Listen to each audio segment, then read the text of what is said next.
तो इस एनिमे की शुरुआत में हम किंग एन शहर के एक राजा को देखते हैं जिसे तीसरा बेटा होता है, जिसकी वजह से वो बहुत खुश था। लेकिन उसी वक्त दूसरी तरफ एक पहाड़ पर 3 मीटियोर आकर गिरते हैं, जिसे देखकर किंग एन शहर का एस्ट्रोलॉजर ये प्रिडिक्ट करता है कि ये समय बहुत ही अशुभ है, क्योंकि इसी समय बहुत सालों पहले एक गुजुआन नाम के बंदे ने जन्म लिया था, जिसने सभी जगह तबाही मचा दी थी। अब ये बात जानकर किंग एन पैलेस के मंत्री और सैनिक उस तीसरे बच्चे को गुजुआन का दूसरा जन्म मानने लगते हैं और कहते हैं कि ये आने वाले समय में सबके लिए खतरा बन जाएगा। तो इन सब की वजह से राजा बहकावे में आकर अपने तीसरे बच्चे को आग में सेक्रीफाइस करने की कोशिश करता है। लेकिन उसी वक्त वहाँ पर राजा का दोस्त और पास के कबीले का लीडर आ जाता है और राजा से उस बच्चे को लेकर कहता है कि मैं इस बच्चे को पालूंगा और अगर ये सच में गुजुआन हुआ तो मैं इसे अपने हाथों से मार दूंगा। तो ये सुनकर राजा इसके लिए मान जाता है। लेकिन इस फैसले से बाकी मंत्री खुश नहीं थे। अब कई साल बीत चुके थे जहां हम उसी बच्चे को देखते हैं जिसका नाम असूले था, जो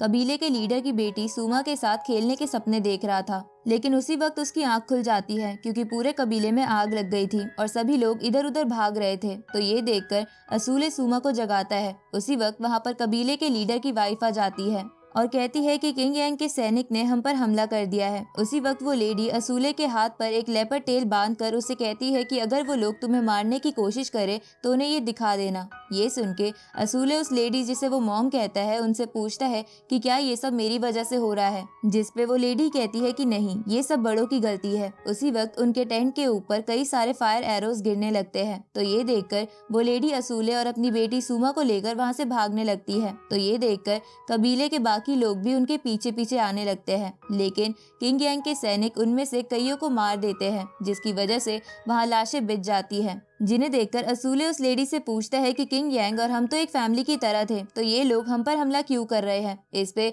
वो लेडी कहती है कि मुझे नहीं पता, लेकिन तुम चिंता मत करो, हमारे कबीले के लीडर और उनकी बेटी बाकी सैनिकों से लड़ रहे हैं और वो हमें कुछ नहीं होने देंगे, इसलिए हमें बस यहाँ से जल्दी दूर जाना चाहिए। इस तरफ हम उसी कबीले के लीडर को देखते हैं जो उन सैनिकों से लड़ रहा था। साथ ही उसकी बेटी भी इसमें उसका साथ दे रही थी, जिसकी मदद से वो कई सैनिक मार देते हैं। लेकिन उसी वक्त वहाँ पर उस राजा का पहला बेटा और सेनापति कई सारी फौज के साथ आ जाते हैं और उन पे हमला कर देते हैं। उसी वक्त वो कबीले का लीडर देखता है कि उसका कबीला जल रहा है, इसलिए वो लीडर अपने खास आदमी को असूले और सुमा को जाकर बचाने को कहता है। साथ ही उसे एक मैसेज भी देता है। तो ये सुन के वो खास बंदा कबीले की तरफ चला जाता है और दूसरी तरफ वो लीडर अपने लोगों को मोटिवेट करते हुए कहता है कि किंग यांग के लोगों ने अपने ही बनाए रूल्स को तोड़ दिया है और कई बार हमारे लोगों को मारा है, इसलिए अब हम भी पीछे नहीं हटेंगे। इसके बाद वो लीडर अपनी बेटी से कहता है कि मैंने तुम्हारी शादी के लिए बहुत सपने देखे थे, लेकिन लगता है अब वो पूरे नहीं हो पाएंगे। अब उन दोनों ग्रुप्स के बीच भयंकर वॉर स्टार्ट हो जाती है। इस तरफ उस लीडर का खास आदमी कबीले की तरफ जा रहा था, लेकिन वो फर्स्ट प्रिंस भी उसका पीछा कर रहा था।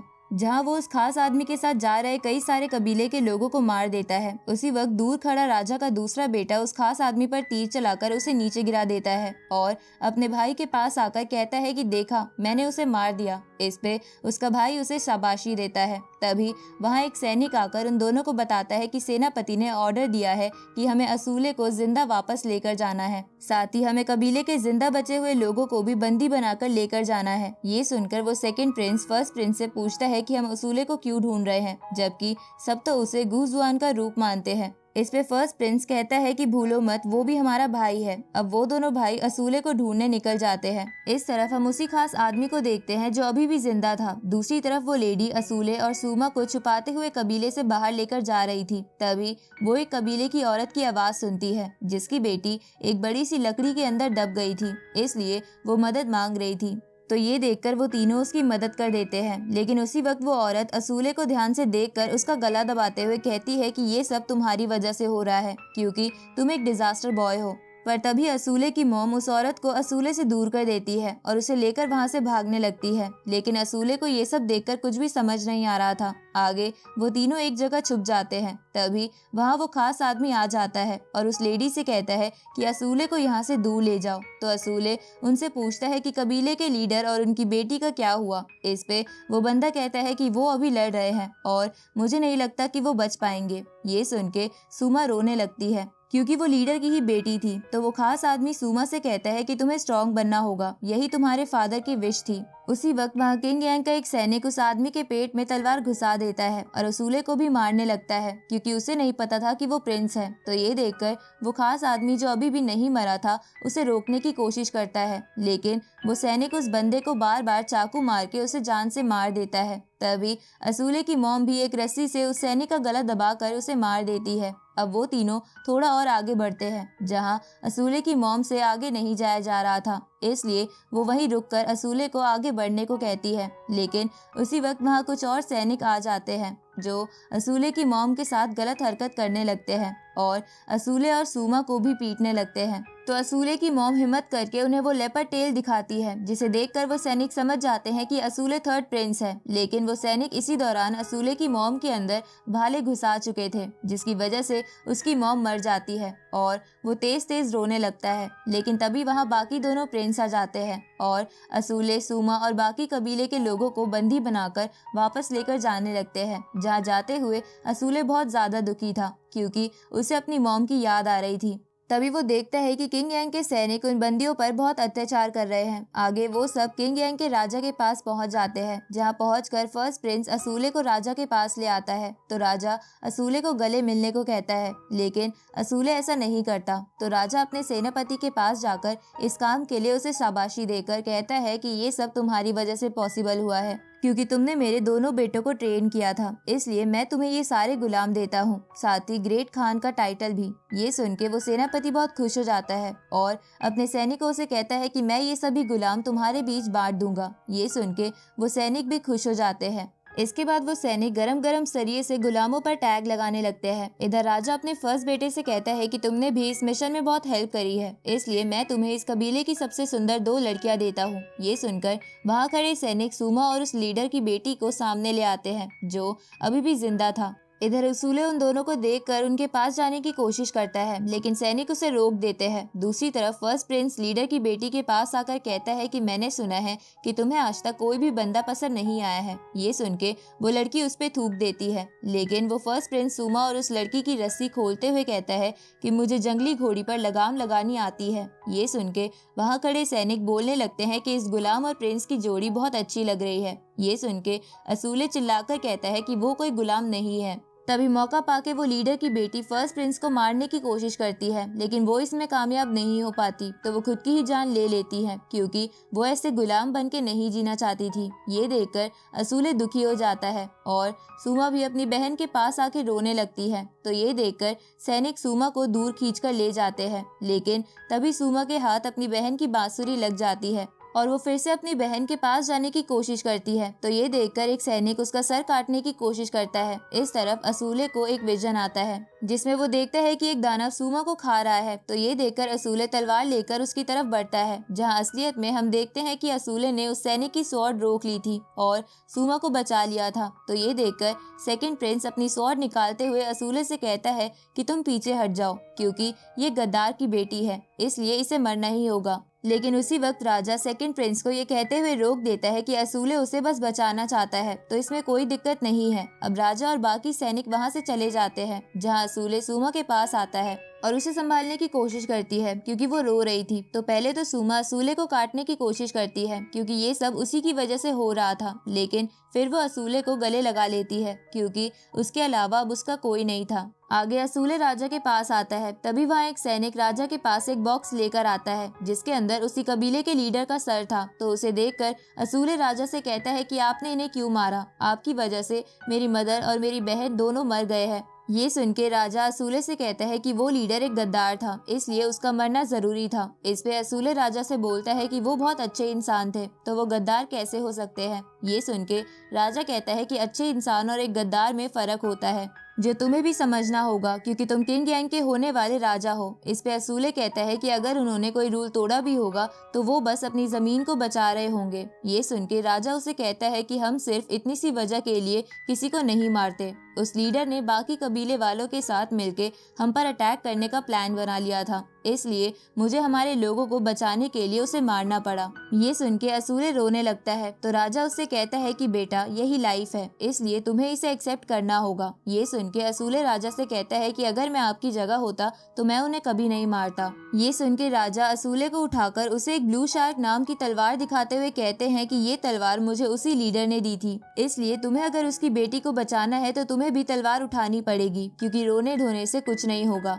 ये सुन के असूले गुस्से में पहले तो वो तलवार लेने लगता है, लेकिन बाद में उसे वही राजा के पास छोड़ के वहाँ से चला जाता है, क्योंकि वो राजा की कोई बात नहीं मानना चाहता था। आगे असूले सूमा को खाना खिलाने की कोशिश करता है, लेकिन वो खाना नहीं खाती। तभी वहाँ वो एस्ट्रोलॉजर आकर असूले को वहाँ से ले जाता है और उसे अकेले में ले जाकर सारी पास्ट की बात बताता है कि उसका जन्म उसी मुहूर्त में हुआ था जब गूजुआन का जन्म हुआ था। इस पे असूले उस एस्ट्रोलॉजर से पूछता है कि क्या मैं भी गूजुआन हूँ, जिस पे वो एस्ट्रोलॉजर बोलता है कि मुझे नहीं लगता कि राजा ये मानते हैं कि तुम गूजुआन हो, क्योंकि अगर ऐसा होता तो वो तुम्हें मार देते और कभी कबीले के लीडर को देते ही नहीं। ऊपर से तुम्हें लगता है कि सब कुछ तुम्हारे साथ ही बुरा हुआ है, जबकि जब तुम्हारे फादर तुम्हारी एज के थे तब उनके फादर ने तुम्हारी ग्रैंड मदर के साथ उन्हें घर से बाहर निकाल दिया था, जहां उन्होंने बहुत मुश्किलें झेली थी। साथ ही कुछ गुंडों ने तुम्हारी दादी की इज्जत भी लूट ली थी, जिसकी वजह से उन्होंने शर्म के मारे सुसाइड कर लिया था। और तुम्हारे फादर कड़कती ठंड में अकेले ही इधर उधर भटक रहे थे, लेकिन उसी समय उस कबीले के लीडर और उसकी मॉम ने तुम्हारे फादर को बचा लिया और आगे चलकर उस कबीले के लीडर ने तुम्हारे फादर की वापस से राजा बनने में मदद करी और फैसला किया कि वो राजा को मरते दम तक प्रोटेक्ट करेंगे। जिसके बाद राजा और वो लीडर बहुत ही अच्छे दोस्त बन गए। इसलिए भले ही राजा के तौर पे उन्होंने उस लीडर को मार दिया, लेकिन असलियत में वो भी तुम्हारे जितना ही दुखी है, क्योंकि वो उसे अपना भाई मानते थे। ये सुन के असूले चौंक जाता है। अब वो एस्ट्रोलॉजर असूले को फिर से वो ब्लू शार्क तलवार देता है तो असूले इस बार उसे ले लेता है और कहता है कि मैं भी उस लीडर की तरह ही एक अच्छा लीडर बनूंगा और सबको प्रोटेक्ट करूंगा। अब अगले दिन असूले की ट्रेनिंग शुरू हो जाती है, जहां वो अपनी पूरी मेहनत से प्रैक्टिस करता है। लेकिन एक दिन उसे किंग यांग का एक सैनिक परेशान करने लगता है, क्योंकि उसे ये बात अच्छी नहीं लगी थी कि ये कमजोर बच्चा आगे चलकर राजा बनेगा, जो गूजुआन का रूप है। पर असूले उसे इग्नोर करके वहाँ से जाने लगता है तो वो बंदा असूले पर अटैक कर देता है, लेकिन असूले का टीचर उसे बचा लेता है। पर इसकी वजह से वो बंदा बहुत गुस्सा हो जाता है। आगे जब असूले प्रैक्टिस करके वापस अपने टेंट की तरफ जाता है तो वो अपने टेंट के बाहर सारा सामान बिखरा हुआ देखता है, साथ ही वहाँ सूमा भी नहीं थी। तो असूले उसे इधर उधर ढूंढने लगता है, जहाँ थोड़ी देर बाद असूले को सूमा उसकी बहन की ग्रेवयार्ड के पास रोती हुई मिलती है, क्योंकि उसे उस बंदे ने बहुत मारा था और उसकी बहन की बांसुरी भी तोड़ दी थी। तो ये देखकर असूले बदला लेने का डिसाइड करता है और तलवार लेकर उस बंदे के पास चला जाता है और उस पर अटैक करता है, लेकिन वो बंदा उससे आराम से बच जाता है, क्योंकि वो बंदा बहुत ताकतवर था और असूले बहुत कमजोर। तो ये देखकर वहाँ खड़े सैनिक असूले की हालत देखकर उस पे हंसने लगते हैं, लेकिन असूले हार नहीं मानता। पर तभी वो बंदा असूले को जमीन पर गिराकर लात मारने लगता है और उसे कहता है कि अगर तुम जैसा यहाँ का राजा बन गया तो ये शहर जैसा एरिया बकरी बन जाएगा। उसी वक्त वहाँ असूले को बचाने सूमा भी आ जाती है, लेकिन वहाँ खड़ा एक सैनिक सूमा को रोककर उसे पीटने लगता है। तो ये देखकर असूले को गुस्सा आने लगता है और अचानक से उसकी आंखें लाल हो जाती है और उसके फेस की नसें भी चमकने लगती है।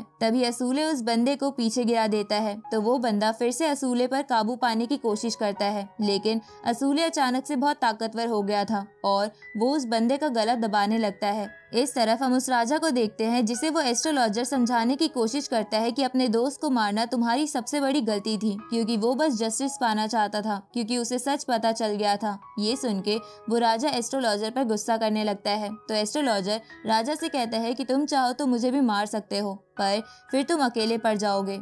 दूसरी तरफ बाकी सैनिक असूले को उस बंदे से हटाने की कोशिश करते हैं, लेकिन वो किसी के काबू में नहीं आ रहा था। इस तरफ असूले विजन देखता है कि कोई गोल्डन लायन उसकी बॉडी पर काबू कर रहा है और वो चाहकर भी कुछ नहीं कर पा रहा है। तभी सूमा रोते हुए असूले को गले लगा लेती है, जिसकी वजह से असूले नॉर्मल होकर बेहोश हो जाता है। इस तरफ वो राजा एस्ट्रोलॉजर से कहता है कि मैं कोशिश करूंगा कि आगे ऐसा कभी ना हो, पर हमें भी इस दुनिया पर राज करना है, हम कब तक ऐसे ही जीते रहेंगे। इस पे एस्ट्रोलॉजर कहता है कि क्या तुम पूरी दुनिया पर कब्जा करने की सोच रहे हो। ये सुन के वो राजा कहता है कि हाँ, यही करना चाहता हूँ। उसी वक्त वहाँ एक सैनिक आकर राजा को बताता है कि थर्ड प्रिंस बेहोश हो गया है आगे हम असूले को देखते हैं जिसे विजन आता है कि उस गोल्डन लायन ने असूले के आसपास के सभी दानवों को खत्म कर दिया है और अब वो उसके पीछे पड़ा है। इस तरफ रियल वर्ल्ड में असूले को बहुत पेन हो रहा था और उसे राजा और डॉक्टर ने रस्सी से बांध रखा था। तभी डॉक्टर राजा से कहता है कि मुझे पक्का नहीं पता कि ये बच भी पाएगा या नहीं, क्योंकि मैंने ऐसी हालत किसी की नहीं देखी। ये सुन के राजा उसे अपनी पूरी कोशिश करने को कहता है।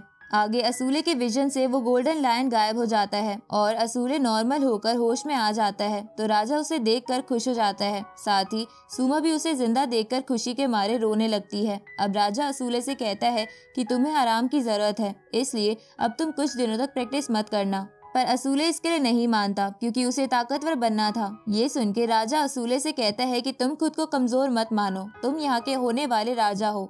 इस पे असूले कहते हैं कि अगर मैं सच में कमजोर नहीं होता तो मेरा कबीला आज जिंदा होता। ये सुन के राजा उससे कहता है कि मुझे तुम पर गर्व है कि तुम अपने लोगों को बचाना चाहते हो, लेकिन तुम्हें खुद की बॉडी को रेस्ट देना होगा ताकि तुम उन्हें बचाने के लायक बन सको। अब राजा वहाँ से चला जाता है। अब अगले दिन असूले सुमा के साथ एक गार्डन में आ जाता है, जहाँ वो दुखी होते हुए सुमा से कहता है कि मैं सच में बहुत बेकार हूँ, क्योंकि मैं अभी ठीक से तलवार पकड़ भी नहीं पाता। ये सुन के सुमा उसे इशारों में ऐसा ना बोलने को बोलती है, क्योंकि वो बोल नहीं सकती थी। ये देखकर असूले सुमा से कहता है कि पूरी दुनिया में बस तुम ही हो जो मुझसे नफरत नहीं करती। ये सुन के सुमा मुस्कुराने लगती है और उससे कहती है कि जब तक हम दोनों एक साथ हैं हमें किसी की जरूरत नहीं है। इसके बाद वो दोनों उस गार्डन में खेलने लगते हैं। आगे हम राजा, तीनों प्रिंस, सेनापति और बाकी मंत्रियों को देखते हैं, जहाँ राजा किसी स्ट्रैटेजी पर अपने तीनों बेटों से राय मांगता है, जिसपे सेकंड प्रिंस तो राजा के फेवर में बोलता है और फर्स्ट प्रिंस राजा की स्ट्रैटेजी से सहमत नहीं था।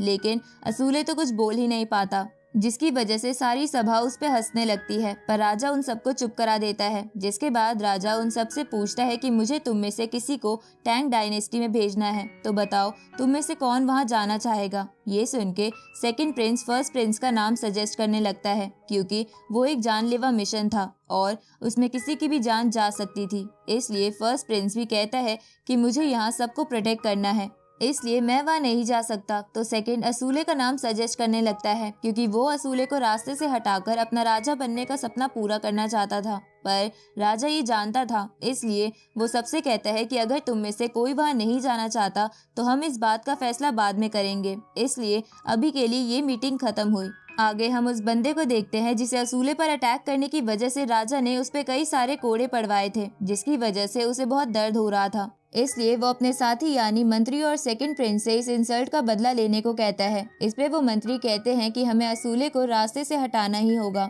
नहीं तो ये राजा बन जाएगा। ये सुन के सेकंड प्रिंस कहता है कि तुम उसकी चिंता मत करो, मैं उसे संभाल लूंगा। इस तरफ हम असूले को देखते हैं जो सुमा की बांसुरी जोड़ देता है और उसके साथ घोड़े पर घूमने लगता है, लेकिन तभी कुछ मास्क पहने लोग उन पर अटैक कर देते हैं। तो असूले सुमा के साथ वहां से भागने लगता है, जहां भागते हुए वो किंग यान के सैनिकों के पास आ जाता है। तो वो सैनिक असूले को बचाने के लिए उन मास्क वाले लोगों से लड़ने लगते हैं, लेकिन वो मास्क वाले लोग उन सैनिकों को जान से मार देते हैं। पर इसी बीच असूले सुमा को लेकर कहीं छुप गया था, लेकिन वो समझ जाता है कि अगर वो दोनों एक साथ भागेंगे तो कोई नहीं बच पाएगा। इसलिए असूले उन मास्क वाले बंदों का ध्यान दूसरी तरफ करके वहां से भागने लगता है, तो वो लोग उसका पीछा करने लगते हैं। दूसरी तरफ सुमा राजा को ये बात बता देती है, तो राजा अपने दोनों बेटों को असूले को बचाने को भेजता है। साथ ही सुमा भी उनके साथ जाती है, लेकिन उन्हें समझ नहीं आता कि आगे कहाँ जाना है। तभी सुमा उन्हें बताने लगती है कि असूले उस डायरेक्शन में भागा है, पर ये देखकर सेकंड प्रिंस समझ जाता है कि उसकी पोल खुल सकती है। इसलिए वो सुमा को रास्ते से हटाने के लिए ये कहते हुए सुमा पर अटैक कर देता है कि तुझसे अपने मास्टर को प्रोटेक्ट तक नहीं किया गया। इस तरफ असूले भागता हुआ एक बहुत बड़े गड्ढे के पास आ जाता है और उसमें गिर जाता है, जिसकी वजह से वो मास्क वाले बंदे वहां से चले जाते हैं, क्योंकि उस गड्ढे में बहुत सारे बीस्ट रहते थे और आज तक वहां से कोई जिंदा लौटकर नहीं आया था। इसलिए उन्हें भी लगता है कि असूले मर जाएगा। इस तरफ असूले और उसका घोड़ा उस गड्ढे में बनी एक नदी में गिरते हैं, जहां अचानक से वहां एक बीस्ट फिश आकर असूले के घोड़े को खा जाती है और वहां खून खून हो जाता है। तो ये देखकर असूले किनारे की तरफ भागने लगता है, लेकिन वो बीस्ट फिश असूले के बहुत करीब आ गई थी। उसी वक्त उस किनारे से एक ओल्ड मैन भागता हुआ आता है, जो चेन से बंधा हुआ था, जो असूले को पानी से बाहर खींच लेता है। लेकिन तभी अचानक से उसका मन बदल जाता है और वो असूले को वापस उसी बीस्ट के ऊपर फेंक देता है। और इसी के साथ ये पार्ट यहीं खत्म होता है।